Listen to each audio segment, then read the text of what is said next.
All right, everybody, guess what? This is the edition of the podcast I have not done in a while. I have not done a Zoom in a while with a sibling and a fellow therapist in a while. So I am going to call this the side stage edition because he is not in person with me. We are on Zoom for the group spot. And we have been, following each other on Facebook for, I know, since like 2020, maybe Something 2019 or like so. that. Yeah, yeah. And if you are on the group spot on YouTube, before I started doing Surviving Sibling Loss, the Forgotten Mornings podcast, I was doing hashtag Get Naked Therapist. He was on, gosh, was that 2 or 3 years ago? Did we talk Oh about this? wow, you know what? I'm thinking that it was 2021-ish. Yeah. I feel like it was 2021. Yeah, Yes, it was during Mental Health Month yeah. of May, where I had a panel, my first panel, and we Yes, were I talking remember about that. health. Yes, Yep, yes. yep. So you Mm-hmm. were part of that, and that was really cool to have you 3 years ago. So Thank I am you. going to stop talking for right now and let you introduce yourself, where you are, what you've been doing, and all the good things. Well, I mean, thank you, Chris. First of all, it's a blessing to be here with you. Thank you so much, and your audience. My name is Gary Jones. I am a licensed therapist and social worker in the state of Pennsylvania, Delaware, and Maryland. And I live in the Philadelphia area. I am a native of North Carolina. So I was born in North Carolina and partially raised in North Carolina. So I'm a Southern boy. Um, I am most importantly, before I say any of the other stuff, um, I'm a husband, 35 years. We just celebrated our anniversary not too long ago. I am a father and I am a grandfather of four. I have an 18-year-old grandson who's getting ready to go to college in the fall up here in the Pennsylvania area. So I like to start with that because to me that's my identity, for the most part. That's my identity. I mean, everything else is comes after fact. I mean, I'm also a Christian as well, so hope I don't offend anybody, but that is also a part of my nature and my makeup. And so those things, everything else is second nature. I'm grateful to be a therapist. I'm grateful to be a social worker. I'm grateful to work with individuals and families and groups. But at the end of the day, you take all of that away from me. The one thing you can't take is my ability as being a husband, father, and grandfather. So I'm grateful. So that's pretty much, I mean, I could go on and on and on and on, but I wouldn't have much more to say, and I would start repeating myself after a while. So, So good. I love that you are a family man. If anything, at the end of the day, that is what is important to us, to be connected, because we connect families in our professional life all the time. yes, we We do. want them to maintain their intimate relationships and grow and see their legacy. So it's important for us to be able to represent too on our legacies. So that's all good. That's all good. I appreciate you for sharing that, because I did not know that you even look old enough to have an 18-year-old grandson. You are so kind. Thank you so much. Okay, I appreciate that. I Um, was I like, really 18? appreciate it. Thank you so much. Uh, Yeah, yeah, you're a young granddaddy. I am okay. I am. Yeah. Um, so, ma'am, what are we going to talk about tonight? Yeah, so I am learning, a couple of months ago when we talked on the phone, I learned that you are not only a therapist, but you are also a surviving sibling. So I had absolutely no clue. But Yes. I also want you to talk about the work that you are so passionate about. And that'll tie into the surviving sibling piece. Okay. Okay. Okay. Well, I mean, the work that I'm most stimulated by would be working with men. Mhm. Um, I think that one of the things that as we as men lack is that ability to express ourselves mentally and emotionally. And then sometimes when we do express ourselves, it's after we've kept all this anger in, all this grief, all this tension. So oftentimes when we do express ourselves, it comes out wrong. Um, as I was sharing with you earlier, I have some friends of mine. We have been able to do specific panels addressing men's health, mental health, physical health, um, and just the need to make sure that we're checking up from the neck up. Because if up here is not stable, down here will not be stable. The heart, the rest of your body, because you're going to still carrying, you'll be carrying so much. Just like if we don't take care of ourselves physically, and that impacts us, our minds, the stress, all of those things that we see. So working with men to understand the need of taking care of yourself, checking in with yourself, checking in with others, having a brotherhood that you can talk to, and then understanding how that translates to our families, to our friendships, to our relationships, and honestly, how we as men handle grief. Because a lot of times we don't know how to handle grief. A lot of times, you know, we'll do some things that maybe we shouldn't do that's negative, that we think is helping us to manage that grief and that loss, because that's what we've been told to do in this society. We've been told you have to do this, you have to man up, you can't cry, you can't show no weakness. You need to be strong for everybody else around you. Yeah. All the while, all the while that you need someone else to help you be strong. Yeah. So that's Yeah. so for me, I think that's part of the passion. I think is that helping men to understand that it's okay not to be okay. It's Not to be. okay to mourn. It's okay to grieve. It's okay to feel a loss. It's okay to feel joy. Mm-hmm. It's okay to not know what's going on at any given moment. Because the reality is that there are times when all of us know that, and all of us don't know what's going on, Chris. And so we have to stop. We got to check in with ourselves. So that's for me, that's part of the work that I do. I love doing it because I think that a healed man heals men and Yeah. everybody else around them. So that's part of the passion that I have. Mm-hmm. Mm-hmm. Yeah. And, and I know you're from the South, so there's Yes. some good Christian, deep-seated stuff when it comes to mental health, really, because that was never a conversation that someone from the South or a Black man or Black family would have with their children. No. Never have. So, what made you go into this work? Well, honestly, the first thing that actually put me in this field was the fact that I needed a job. Okay, so and I'm going to be honest with you. I mean, being a social worker, being a therapist was not the first thing that was. It wasn't my first career. My first career was actually being a journalist, a news editorial journalist. Went to I went to undergraduate school in Temple University, and I received my news editorial journalism degree. I had also had a certificate in criminal justice. So I think my trajectory was I wanted to write, and I just wanted to. I've always wanted to educate, but I wanted to write. And that was my first passion, my first love.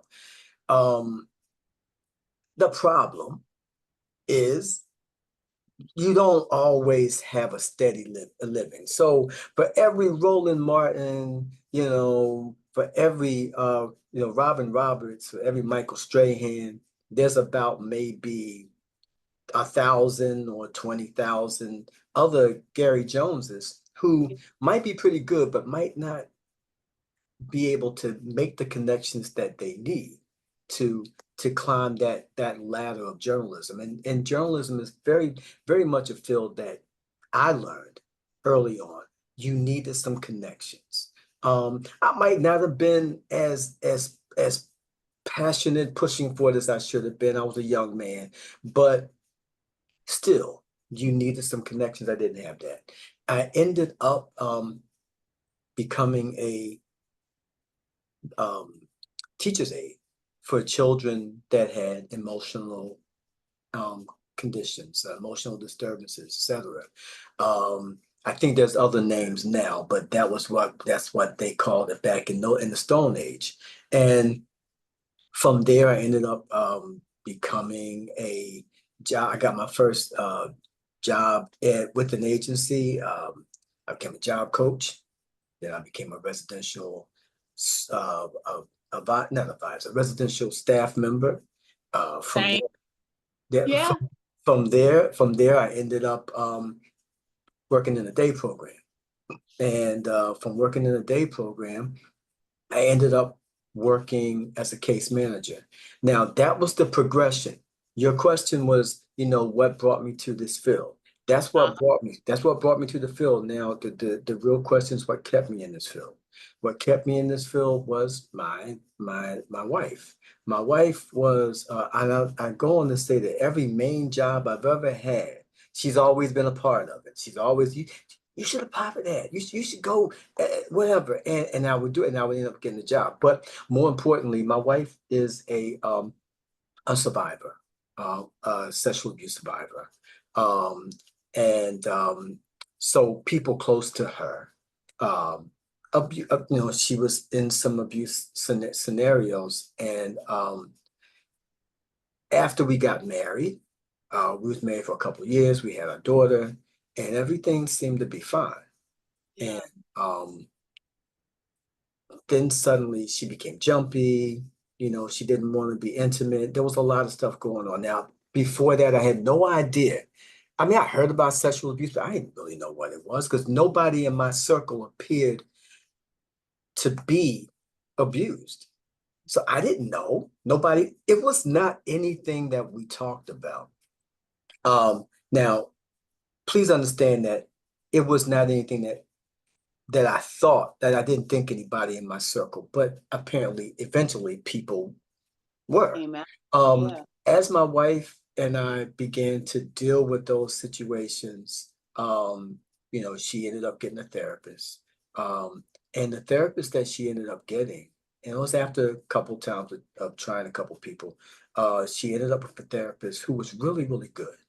Um, and he was able to connect with her and help her to really plug in to see how that trauma had impacted her.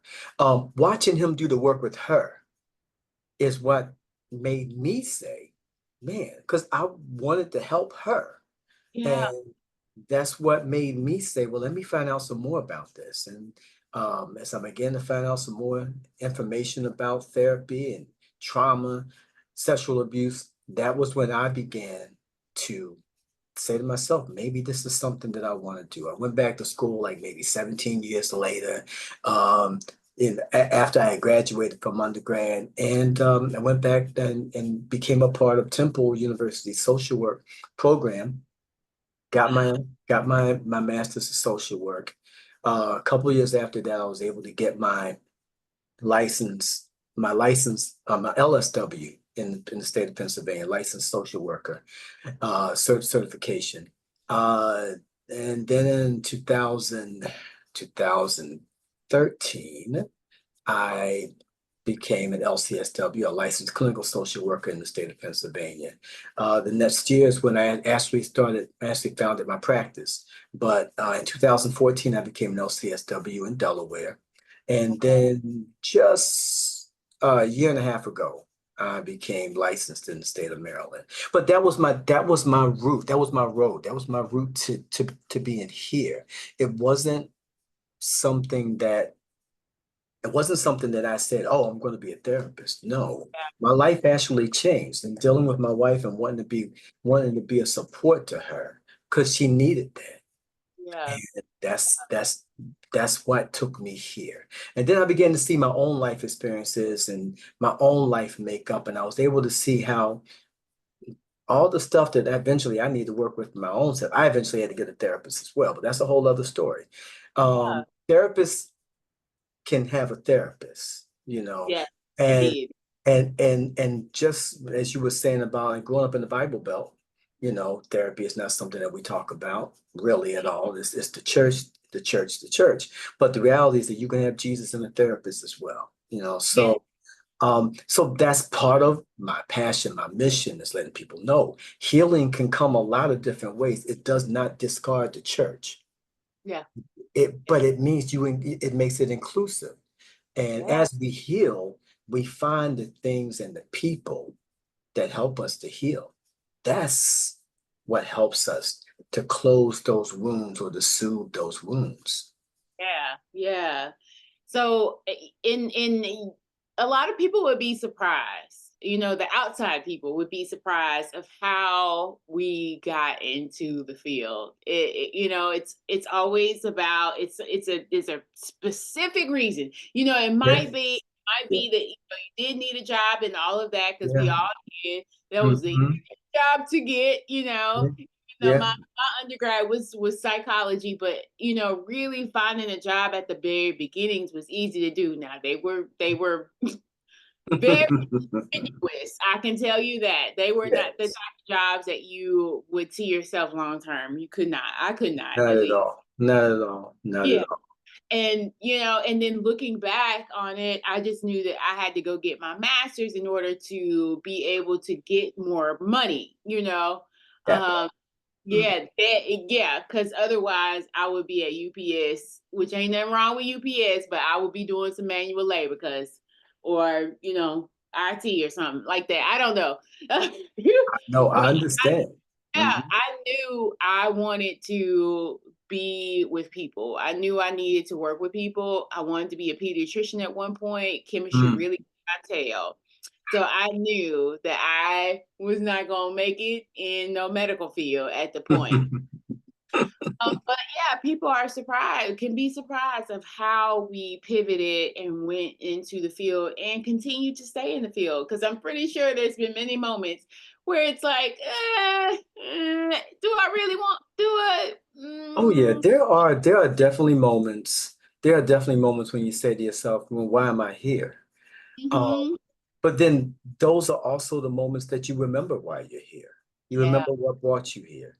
yeah, You recognize that you're here for a purpose. Now, every day is not going to be roses, and right. some of us are doing things that are in positions that we might say, I don't want to be here. So I tell people, what I used to tell my social work students was Mm-hmm. social work was a flexible degree. There was so Mm-hmm. much you could do with a social work degree, especially at a master's level. And also, once you get that master's level degree, it gives you more fluidity to do what Yeah, you need to do. You're more flexible now. You can do things. And if you add on certifications or certain things that you specialize at, you can expand. We have to yeah. be able to see, you got to be able to see your career past the point that it is. Yes. Yes. Yes, you're so right. And if I had to do it all over again, I believe I would take the social worker route. I would. I'm LPC, MHSP, which I mean, to a lot of people, it's the same thing, but it's different in a way. That there's certain things that we could not do at a non-licensed level that you all could do. And then it's not as formatted as social workers are. But you know what though? But at the same time, there are things that we can do that are very similar. Once again, Yeah. can you can paint the picture of your career that you want it to be. Yeah. So as an LPC, for example, because I know a lot of my friends are LPC and they'll say, well, I can't do this, I can't do that, but is that what you want to do? Mm, You know? So, you that's know, it may not be what you want to do. And true. just because there are things that an LCSW might be able to do, Yeah. you might not. To So For example, you know, uh, one of the key things that I know a lot of people say, well, if I'm LCSW, I can be licensed. I mean, not licensed. I mean, I can be what's the word? I can be a part of insurance panels. Okay. But Yeah. and so some people will regret that they didn't go that route, but then at the same time, I'm like, but not being a part of an insurance panel does not keep you from being an effective counselor and therapist. You know, It's true. I like you that. know, sometimes we have to sit back and think about this from a different perspective because maybe just maybe I don't want to be a part of an insurance panel. Maybe I don't. Maybe there's more freedom without it. And there's a lot of LCSWs that I know who have taken the route of private pay or other methods of how they do it because what we don't want to do, Chris, is we don't want to get locked in to a pattern. The dominant society will tell you you have to do it this way. Do you have to do it this way? Maybe not. And I'm Yeah. gonna let that drop right there. I like that. I like that. Thank you for the reframe. Thank you. I appreciate that so much. So much. You're Yeah. welcome. So open up whoever's listening, whoever's watching, it'll open up your mind frame and your perspective here. Never lock yourself in. Yeah. Never say, and this is something that we have to really work hard at. We will say, I can't do this because I don't have that certification. Is that true? It might Mm-hmm. not necessarily be true. Well, once again, do you need to do that thing? Right. Right. That's Yeah. that's it. I mean, that's where we are with it. So, yep.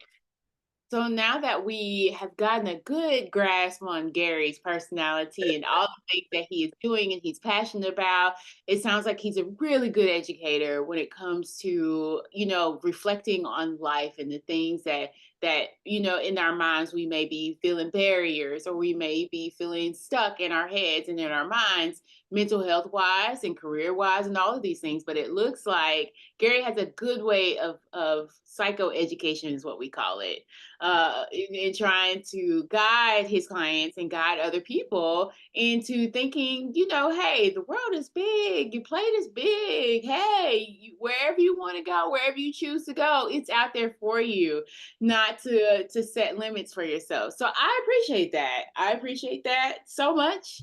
You're Um, welcome. and then, speaking of limits and perspective taking and going into grief and loss and bereavement, because Mhm. you have your stories personally and you have your stories professionally. Is it different? Do you treat your personal grief the same as you do your professional grief? I think they can be one and the same, to be honest. I mean, my personal grief is personal because I probably keep it to myself. You know, I may not, I mean, I might share it with a select amount of people. In that Mhm. sense, that might make it personal. But the reality is that I can share the same personal grief on a higher level that might be able to connect with other people that's going through something that we might have a shared experience. And I think that's that would be my perspective on it. That's why I would say it can be personal, just yours. But I think just working in this field, we hear so many stories. A lot of times our personal grief mirrors the personal grief for somebody else, to be quite honest. So I think there's a blending, and we have to be responsible for how we blend it, how much it blends to the left, how much it Yeah. blends to the right. I think we have to be responsible for that. Yeah. Yeah. Yes. And speaking of or personally, you are a surviving sibling. How long has your sibling been gone? My sibling has been gone 9 years this month. 9 years. And what was the name of your sibling? Kevin. Okay, Kevin. All right. So Kevin has been gone. And how many were you in the family? Did you have multiple siblings or was that your only? So I had multiple siblings, but Yeah. it's a little complex. No, it's not really complex. My mom and my dad, my biological mom, biological dad, um, I'm the only union between them. So Okay. so my mother had other children after they separated, and my dad had other children. He had actually had one child before me. Okay. Um so with that being said, my brother Kevin was one of four of my mother's children. Mhm. And actually one of five because my mother had lost a child early on at I think like childbirth or somewhere in that area. Can't really remember the exact story with it. Um, but so Kevin would have been of the five. Kevin would have been he would have been number four, actually, number four. But most people obviously don't know that. They just saw the four of us of my mother's children. I was the oldest of the four. I mean, and I am the oldest of the four. Um, and so it's only two of us left. I mean, three of us left from that original bunch. Kevin, there was a 4 year difference between Kevin and myself. And Yeah. we we grew up. And once again, some complications here because I grew up in North Carolina during the time that my mother was here in Philly. And Oh, okay. yeah, so I came to live with my mom. I came to live with my mom when I was 13. Mhm. This story said, I mean, I had connection with my mom, but I was living with my grandparents in North Carolina. So when I moved up here, and that took on an entirely different relationship. I would see my brothers during sometimes in the summertime they would come down but that was pretty much it. So the makeup there was that my mother's kids pretty much was the five or the four basically, and that was it. Yeah. Yeah. And Kevin was part of the baby group. Yes, yeah. Kevin, we had a special bond. And I think that you don't realize how special it is Yeah. until after he's no longer there. But I mean, but we grew up, and there was a time in our lives. I'm a little older than you, so when everybody was running around trying to be a DJ, MC, etc. And I'm not gonna say we were really good at it, but I mean we were okay.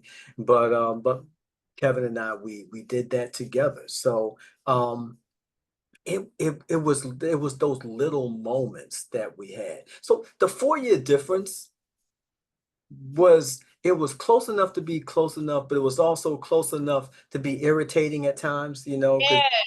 Yeah. you got this little brother that he's old enough not to have to tag along with you, but Yeah. you're responsible for You him. are You're responsible because you're noticed. Yeah, if you're in, and I didn't always like that oldest title a lot, because I decided, I was, you're 13, 14, you're trying to develop yourself, and then then Got there's your own friends. girls and Yeah. etc. And yeah, so That's fun. but that was, I mean, that was pretty much, I mean, like those early stages, that's how we were when we were younger.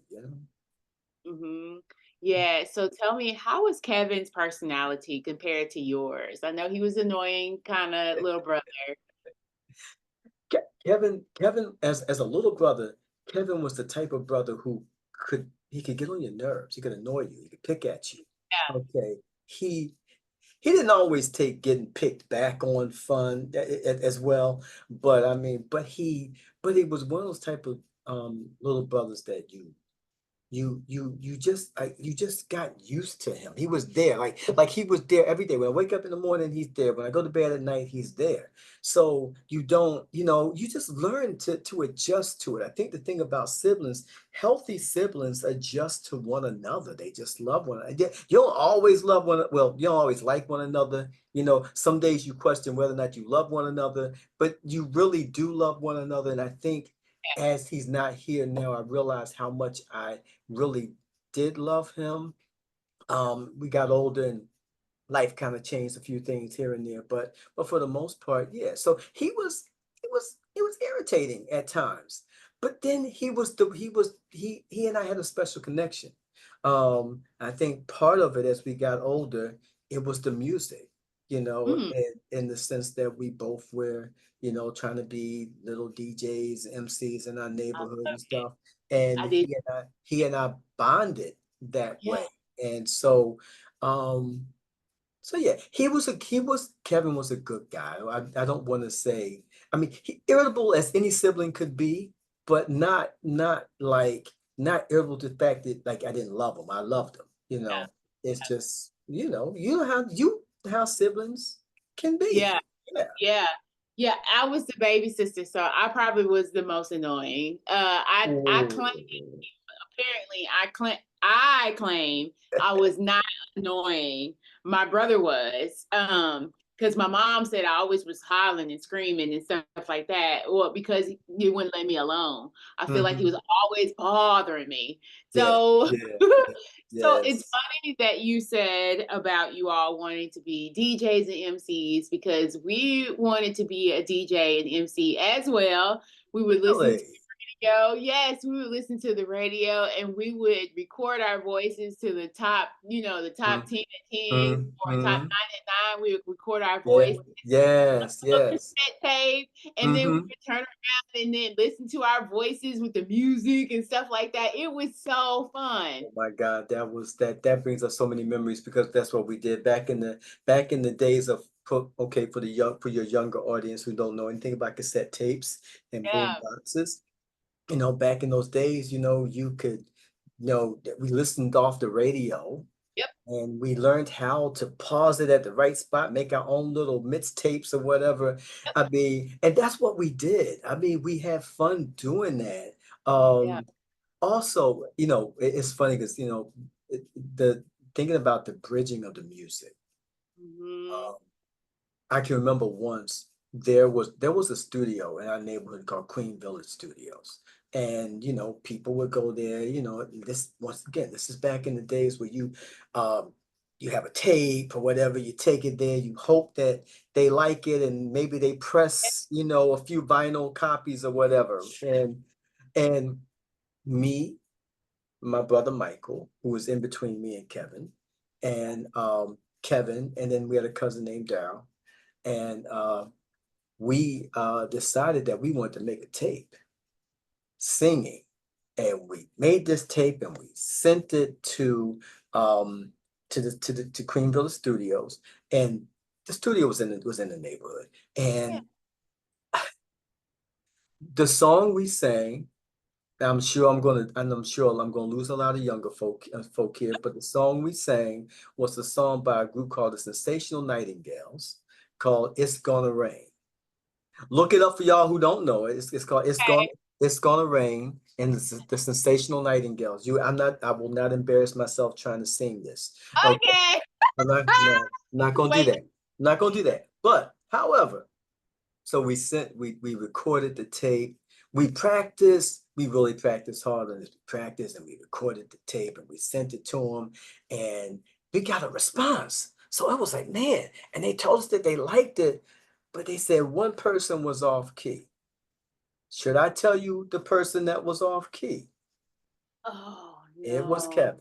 Okay. But Kevin always denied it. That wasn't me. I Oh. wasn't off key. And like we like, yeah, you was off key. Anyway, but anyway, so just some of the memories that we had growing up is it's wonderful. I think that we take those memories for granted and we Yeah. take the people for granted.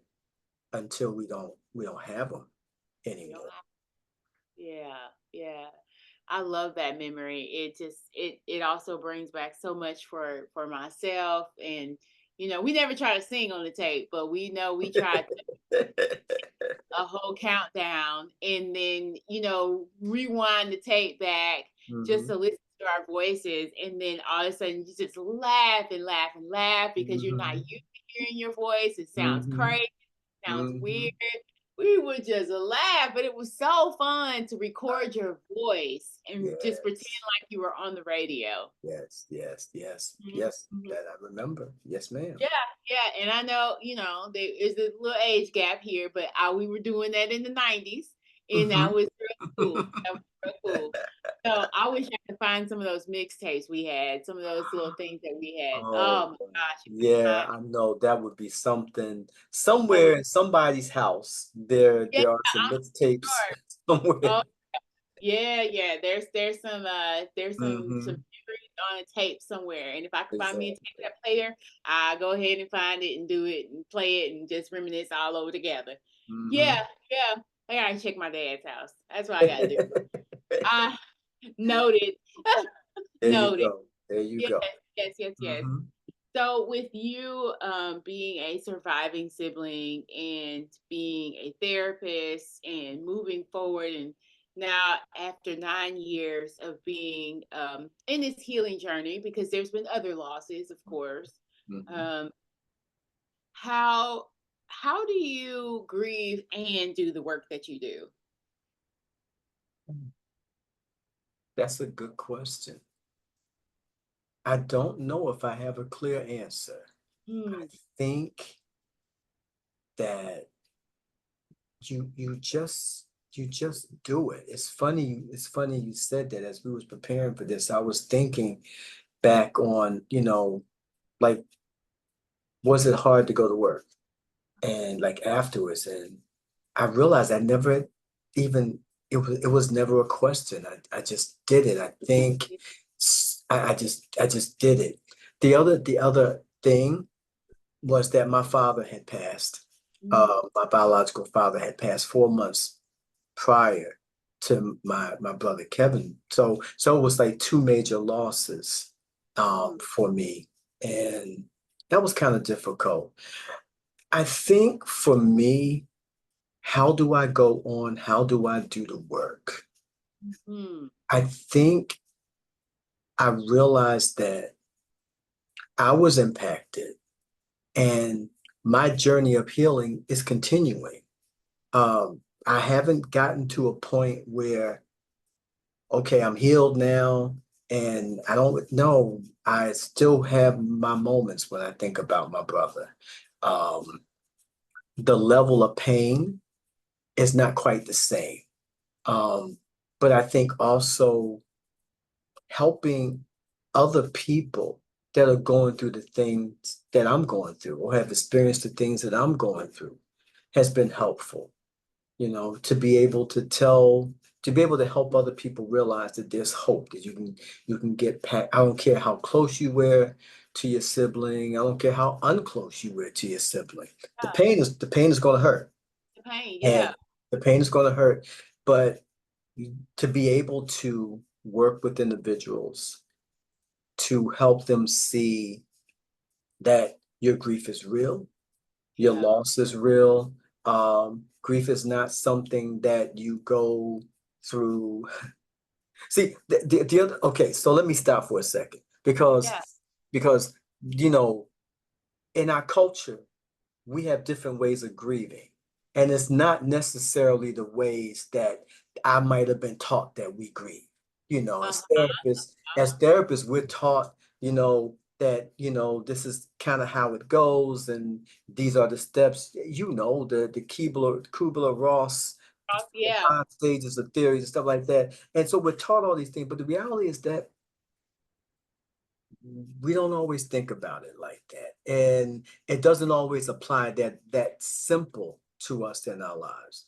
Yeah. I think as a therapist, what I've tried to do is, as I make sense of my own healing, I recognize that it was not a logical acceptance, denial, whatever. No, I mean, did I have some of those feelings? Yeah, of course. Yeah, Yeah. yes, I did. But, obviously, it doesn't work as smoothly as that.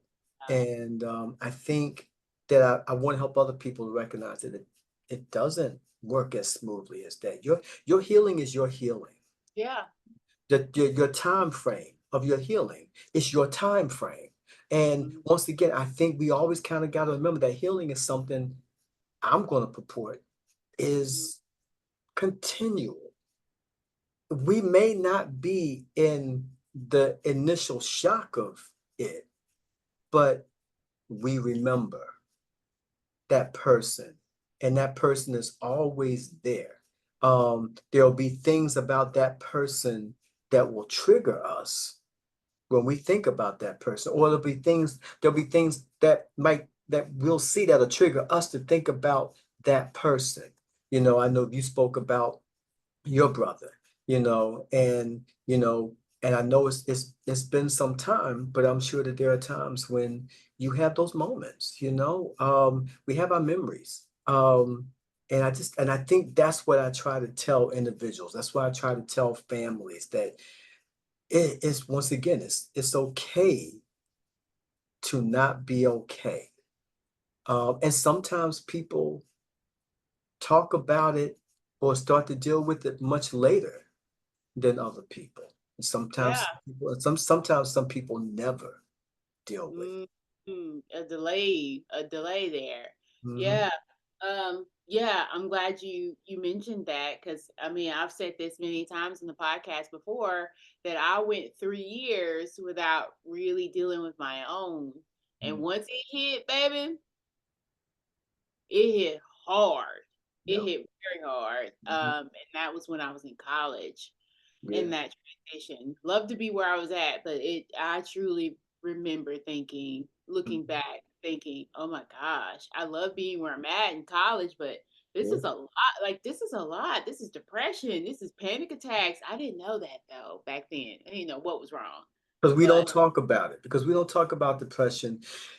We mm-mm, as culturally, mm-mm. I want to make sure I define this the right way because no, we do. Some of us do talk about. Obviously, you and I talk about it, to the people around us and to the people that know us. But the reality is, there's a lot of people who downplay Yeah, um, the fact about depression, that downplay the impact of anxiety and panic yeah, attacks and yeah. trauma. You know, and growing up where I grew up, everything had a spirit attached to it. There was a spirit of a demon of depression, a demon of this, and I'm Ah, not. And the one thing I'm not trying to do, for anyone that's mhm. listening to this, I am not trying to act as if those things aren't important. I'm trying to say is that it's okay to actually put the actual labels to Mm, what is that we're dealing with. It's okay to call depression depression. Doesn't make you any less of a person to say that you are depressed. It takes a huge person to say that I miss my sibling, that I yeah, wish my sibling was still here. It takes a huge person to be able to admit that, I know I'm doing well and I know I have these moments in my life where I know I'm doing well, but there'll be some things that'll trigger me and trigger me to think about my brother. And it might be something that I know. And the outside of me may not necessarily change. Like no one might see. I may not necessarily be grieving or something like that, grieving on the outside, but on the inside, I remember the moment. I remember the moments. And then they come to, and so you feel that. And I've gotten to a place in my life where I've allowed myself to feel those moments when yeah, they happen. yeah, Um, if I'm angry about something, allow myself to be angry about it. If I'm, about something that I think should have happened, or angry at myself that maybe I could have been a better brother. Sometimes you have those doubts. Maybe I could have been a better sibling. Maybe. 20, 20. Hindsight is always 20/20. yeah, You yeah. always look better when you look at yourself in the rearview mirror, you know, Mm, but mhm, but that's not life. That's yeah. not life. It's not. It is not. So to switch gears just a little bit on you, Mhm. this is something that I'm curious. I've never asked this question of anybody. I've just kind of just thought about it. But seeing that we have generations of people, we have baby boomers, we have Gen X's, we have millennials, we have Gen Zs that are getting older, and the Gen Alphas are now babies and getting a little bit older too. Yeah, I So never understood all the classifications, but okay. So I am considered, because I'm an 82 baby. So Hmm. I am considered to be a millennial. And I had somebody joke, another sibling with me had joked with me about me calling myself a zennial being the older millennial. And what he said was, that's zennials call themselves zennials because they don't want to be attached to millennial. And I was like, I'm just making the distinction. Okay, okay, okay, And all right. That's cool. yeah, that I am seasoned in life in making the distinction that, 'cause for some reason people think that millennials were the ones to be eating Tide Pods a few years ago. Not the millennials. That was Gen Z, baby. Gen Z. Oh So Lord.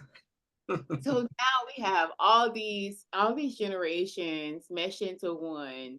Hmm. And I wonder if there's a difference between how baby boomers and how Gen X is, and Gen Y or Gen X and Gen Alpha. I wonder, is there a difference between how we all grieve, or is there a difference? I'm really curious about that. I mean, I would probably say once again, and not trying to cop out on the answer, I, Mhm. I think that the answer is more complex Mhm. than what Mhm. it would seem. Yeah. We could say that like the different like baby boomers, Gen X's, etc., millennials, that we could say that they grieve different, because each one experienced different things. But I don't know. I'm Yeah. gonna say I think grief is grief. I Yeah. think I think grief is grief. I think one of the things I think that might be different now, uh is that you know the earlier generations, grief was not really a subject. It Mhm. wasn't something that we talked about, It's and true. especially much in Black and brown communities. We grieved, we lost people, um, but we didn't continually talk about it. We didn't talk about the healing that that went with that. We didn't talk about like I can remember being a kid. My grandmother died when I was 10. My maternal grandmother died when I was 10. My maternal grandfather died when I was 13. And when my grandmother passed, I was actually there, and I saw it. Mm. And but nobody asked me really Right? how I was doing. It was assumed that I was okay, you know. Yeah. So I'm gonna say I think there's a core space where grief is the same. It's like linear, like across the board for everybody. I think what happens is that some of the younger generations have have more access, Yeah. more Or conversation, more dialogue in terms of talking about it, and maybe more access to resources that are available to them. We didn't have grief resources and grief therapists even 30, 40 years ago. We didn't have that. So I think that that's I think that answering the question leads us to understanding all of the dynamics. So the real question, I think, is Mhm. are people, no matter what their generational criteria would be, are they are they learning how to use the Mm. resources? Because you have people that in the younger generations that don't use the resources. Yeah. So I'm going to say there's more stuff out there now, more supports, in place, which is great. But I think individually, it's going to depend upon the person. And there might be some people who were reared a certain way that they're not going to think that I need to find someone that looks like me that can help me to reason and make sense of what I'm going through. Some people are just not going to see that. But then some younger people as well are not going to, they're not going to see that either. So I think collectively, we all, grief has a common pattern.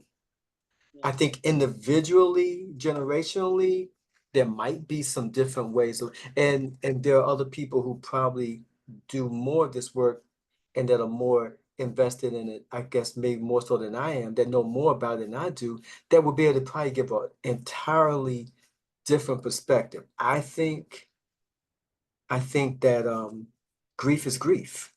Yeah. And I think how we deal with grief isn't always our generational patterns. Yeah. Yeah. Mm. Okay. I like that because it's a question of mine that I know that grief is grief, and I wonder, based on COVID, if our rituals have changed, if our thought patterns have changed, all Mm. of that around grief, because universally we have been grieving for 4 years, a Yes. life that we will never go back to prior to COVID. So I'm kind of my wheels are spinning on that, and I think that's more of the research. Yeah. Well, COVID was definitely a player. I mean, Yeah, COVID definitely changed the way that we looked at grieving, how we grieved. Um, COVID honestly locked us inside, for mhm, pretty much for 3 years, and for some people even maybe now. So I think that's, I mean, that was a loss within itself that I think people are now maybe starting to grieve because it was a loss of freedom. We couldn't go anywhere. We were restricted how well we could go. So yeah, that wasn't it's overall it's a very good question. I I would love to know like what some I, of the research is and what other people would have to say about it. Me as a person that's not as educated in that specific topic as much, but just being a therapist, I think grief in general transcends ages, generations, situations. But I will say that our grief has definitely been impacted by COVID, no doubt, yeah, no doubt. yeah. Yeah, I'm real interested about what's the research that's going to come out in the next few Mhm. years, because some of the things we won't even know until another generation has passed, and how the pandemic has affected us in that way. Yes, and I think that's part of it. I mean, there was so much stuff, so much, I don't want to say misinformation, but just so many things that we didn't know uh Hmm. back in those days and times. And I think that uh it yeah, it scarred us. It Yeah, really did scar us. yeah, yeah. And on the issue of grief, I have been kind of keeping up with Celine Dion. You know who Celine Dion is, Oh right? yeah. Oh The God, pop, one of the greatest one voices.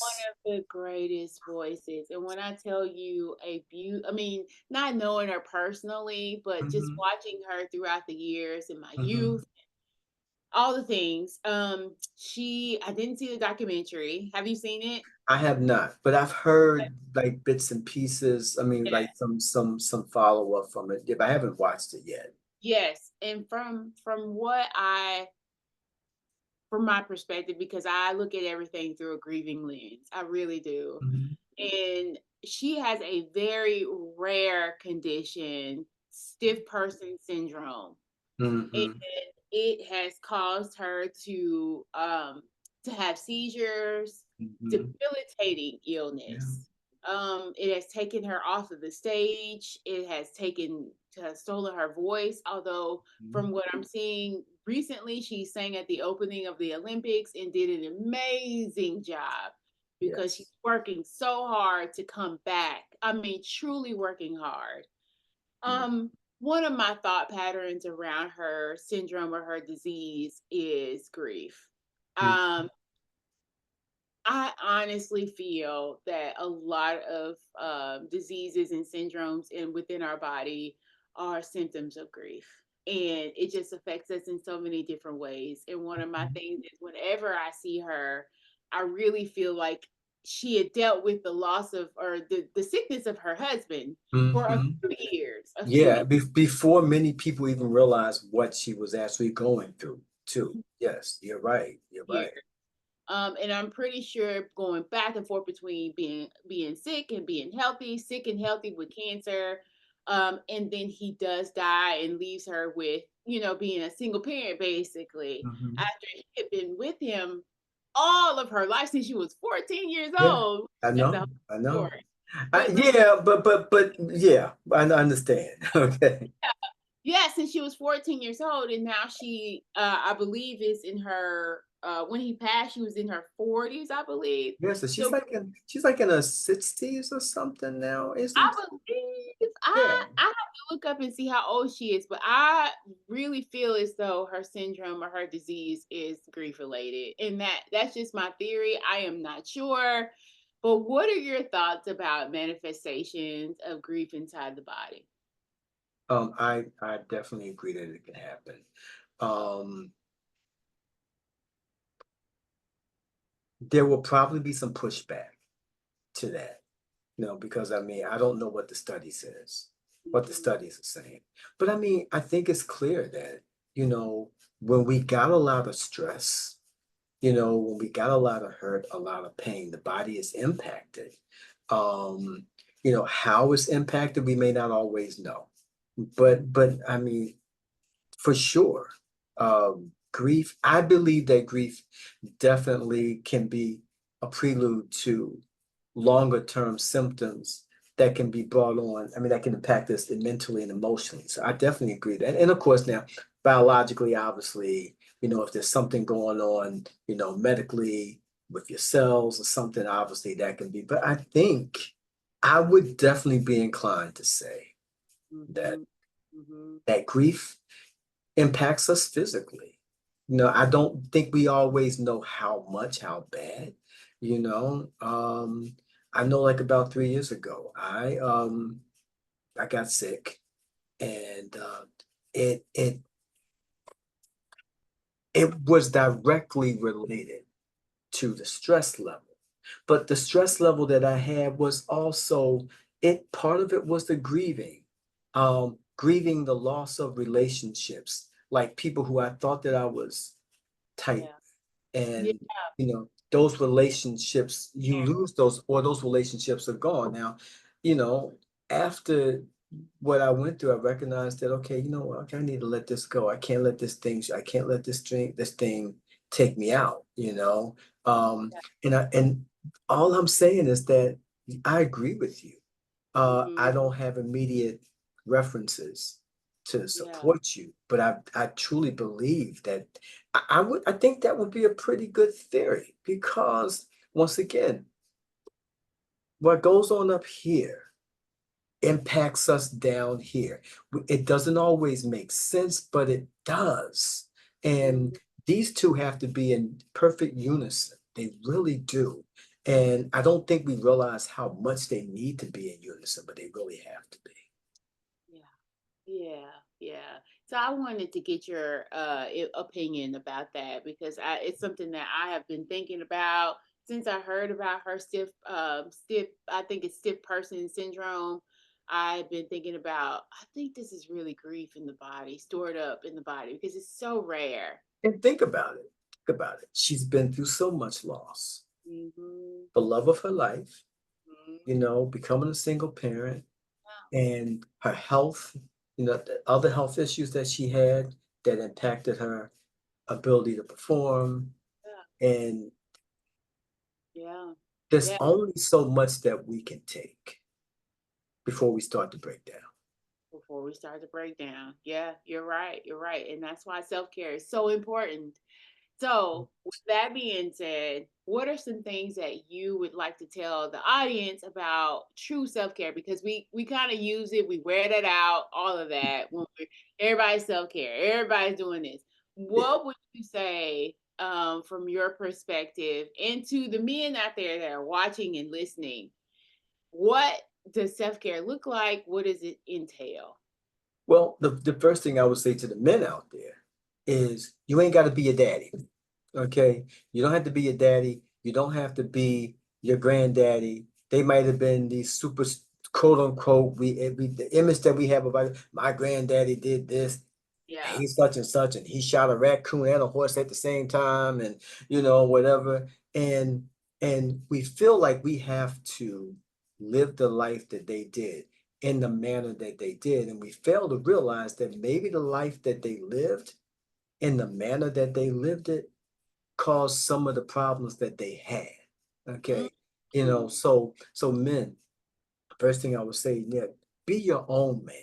If you if you're hurting, it's okay to acknowledge the hurt. If you're with somebody that can't support you in your hurt, then you're with the wrong person. Because the person that loves you is going to support your hurt. The person that loves you is not going to be there saying, "Oh, what's wrong with you? Need you to man up, da da da da." No, the people who are in your corner are not going to tell you that either. So the thing I'm going to say is that we as men have to understand that we gotta develop a village of people who love us, that got us, that's going to keep us, that's going to protect us. Um, so that's the thing I would say to men. And Yeah. as far as self-care is concerned, we got to recognize that self-care is just that. You got to define what that self-care looks like for you. Okay, your self-care might be running 10 miles a day. Yeah, you need to know Yeah. I'm not running 10 miles a day. Okay. But that's me. If That's it me. involves running, it I'm ain't gonna not. work. I'm not going to run with you. I'll sit and watch you when you finish your 10. I'll be sitting there and waiting. But my self-care might be something else. My self-care might be in the fact that I take them some time to do some meditation. You know, Yeah. I might take some time to practice. I usually tell some of my clients to do breathing exercises and grounding exercises because the reality is that you can do those things without people even knowing that's what you're doing. Yeah. You can tune out on your own and just, I often try to, self-care involves finding what do you like, reconnecting with what you like. Mhm.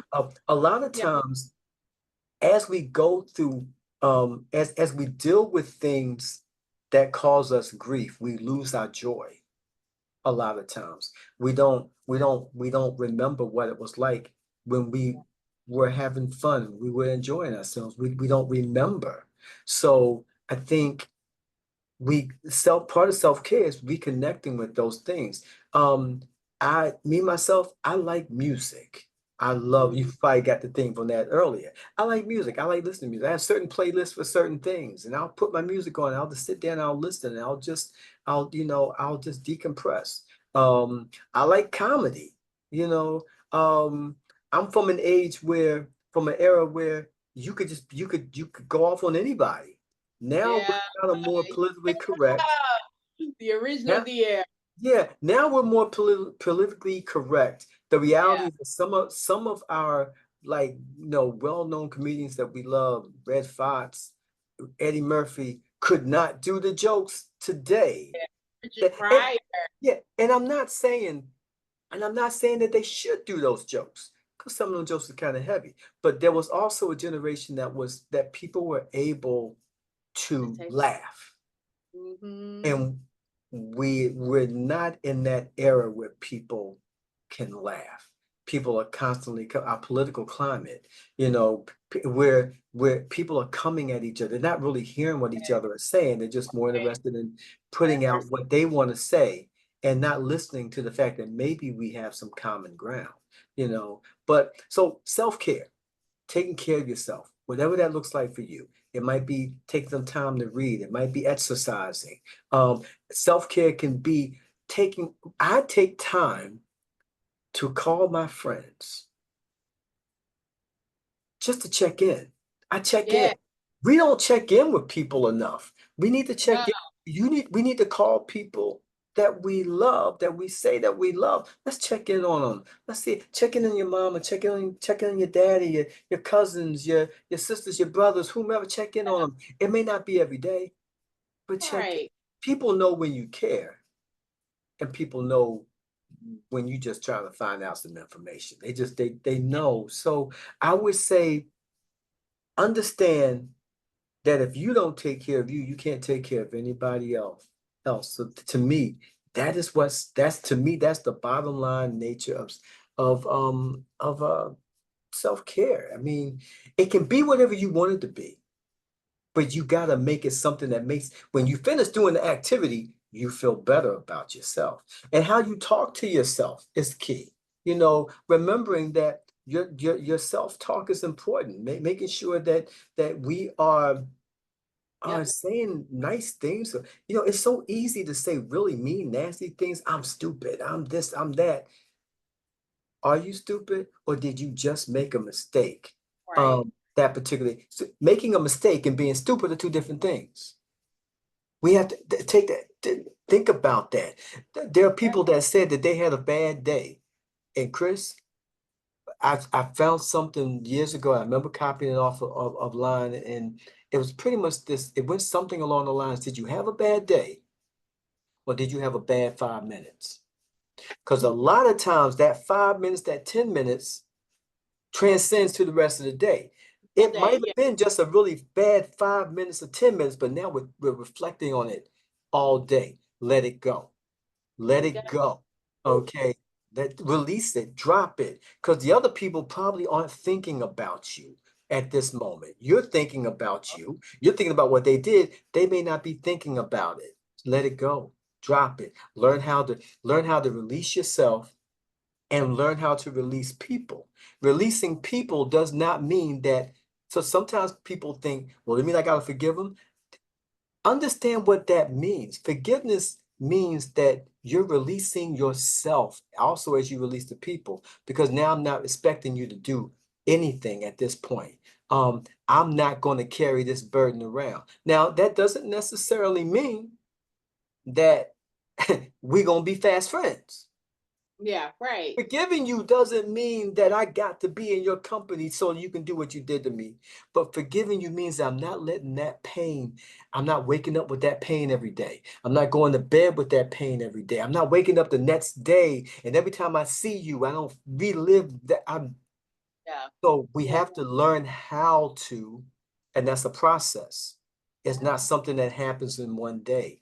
You learn how to release that pressure off for you, release the burden off for you, release the hurt, release the pain. It's a process. It takes time. It's not, doesn't look the same thing in everybody, Chris. It doesn't look the same thing in everybody, but it takes time. It takes some time. It truly does. It truly does. It And I truly just, does. if I could just say for all the siblings, you know, please understand, um, you've lost your brother, you've lost your sister. Um, they may not be with you, but they're always there with you. As long as you got a memory of them and you're passing that story on to everybody else around you, that story continues to get passed. Um, I know that my children, I mean, my daughter, my grandchildren, you know, my grandchildren, they don't, obviously, they don't know Uncle Kevin like that, obviously, you know, but they've heard the stories, you know. My brother lives on in his daughter. My brother lives on in his grandsons. You know, I wish he was here to be able to spend that time with them because he would have stuff to tell them. And I miss that about him. But the stories live on. I mean, stories that you forget about until like right now. I just thought about the fact that my brother had a pit bull, and this is going to show you my brother's sense of humor. He had a pit bull. Went up to see him one day, and I asked him, I said, "Okay, I like your dog. Friendly pit bull. I thought he was gonna bite me, but he didn't bite me." I said, what's the name of your what you call him? "Yeah, Pit." I had to sit back and think about that for a second. My brother named his pit bull Pit. It. But that's what my brother would do. You know what I'm saying? That's the stuff he did. Those are the things that he did. That was him. And Yeah. those are the things that never die. And Yeah. so just Yeah. Yeah. it's okay to miss, but it's okay to honor your sibling. And yeah. Mhm. Yeah. I appreciate you for sharing that memory about Pitt and Kevin. And yeah, so that's really cool. Really cool. Tell the people where they can find you if they're looking for a therapist in the area. If you're looking for a therapist in the area, you can look. Start over again. You can find me. You can find me if you're in the Pennsylvania, Delaware, Maryland area. You can look me up. Surviving Today LLC. Um, that's the website is actually www.survivingtodayllc.com. You can find me that way. Um, I can, pass my number on. I don't know if I can say it right now, but I can pass it on here later. But I guess I'm saying, but if you go to the website, you can definitely find me. I am on Facebook at Gary Jones LCSW. I am also on Instagram at surviving underscore today underscore LLC. Surviving Today LLC. Yes, yes. If you look me Like up, you'll definitely find me there. So, Gary Jones, LCSW. That's what his name is. If you're on Google, you forgot all of this information. oh yeah, It's Gary Jones. Yeah, yeah. You can just put in Gary Jones LCSW. I you will come up. you will Yeah. pop Thank you, up Chris. I'll come in up. If you put three that in, you states. will find me. In three states. That's amazing to be in three states. So I appreciate you for being in three states so you can be available. I don't know how you keep up with the clientele because I'm just in one state in one city right now, and honey, it's popping off. Well, So you know what? I'm gonna say it's busy. There's some days when it's very busy. There's some days when it's not as busy. yeah, Um, it's one of those type of things you just do what you do. I believe that we're supposed to be where we are at the time that we're there. yeah, Right now, you in Tennessee loves you. They need you. Doesn't mean you can't branch out of Nashville. It don't mean that you won't. But right now, where we are is where we are, it and we is. got to make do with that thing until our territory enlarges. Mm, And you understand the prayer of Jabez. So I'm just saying that's yes, so when Territory. you understand. So that's all. Thank you. That's it. Yeah. Mhm. Yes. Well, I appreciate you for spending some time with me. It is on a Friday. I don't know when I will be posting this side stage, but it's a Friday, and I appreciate you spending your Friday evening with me for the past hour and a couple of change and sharing your insight, your heart, in the work that you're doing, your passion, all of that with the Grip Spot audience. So thank you again. Well, it was my pleasure to be here. Thank you. Thank your audience for dealing with me. I can get a little long-winded. I apologize for the things that I'm passionate for, but thank you guys. It's a pleasure to be here with you guys. And Chris, anytime, I'm available. I'm a phone call away. You know how to get me. Okay. Appreciate you staying in All right. touch all these years. I appreciate you. Oh, you're well. Appreciate you as well. Yes, I send you big love, and we Uh, will talk soon. Thank you. you're welcome. Thank you. Take care. All Bye right. bye.